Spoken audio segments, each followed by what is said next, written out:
When a terrorist group breaks into a sovereign nation, slaughters, rapes, and kidnaps people, and then takes those people, buries itself amongst civilian populations so that in order to get to them, you have to harm women and children, and the world refuses to blame the terrorists, it sounds like the world is siding with the terrorists. When you try to take out the leaders of the terrorist organization in a different country and the world has a problem with the killing of the lead ceasefire negotiator, it sounds like the world is siding with the terrorists. When you do preemptive strikes to preempt a terrorist organization from firing rockets and the world has a problem with it, it sounds like the world is siding with the terrorists. When in the final instance, you target the electronic devices of the terrorists and the world has a problem with it, it sounds like the world is siding with the terrorists.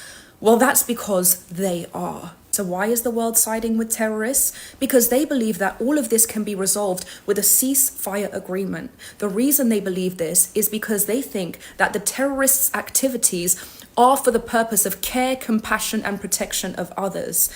Why do they believe that? Because of something that is called the red herring fallacy. The red herring fallacy is a tactic used by bad actors to distract from the true motivations of their actions onto a red herring, a distraction. That red herring can be occupation, military presence, war.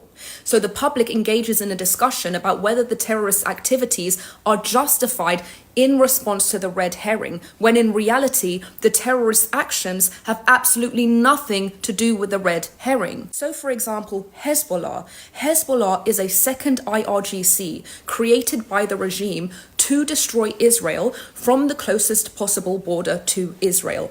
That is the reason for which they exist. But by using the red herring fallacy, the public is distracted by a conversation about the fact that Hezbollah is doing this because of the occupation. Nothing to do with Palestinians. Hezbollah is doing it because of the occupation. You actually genuinely believe that Hezbollah is attacking Israel for no reason at all, just because they don't like Jews. No, they're attacking you because of the occupation.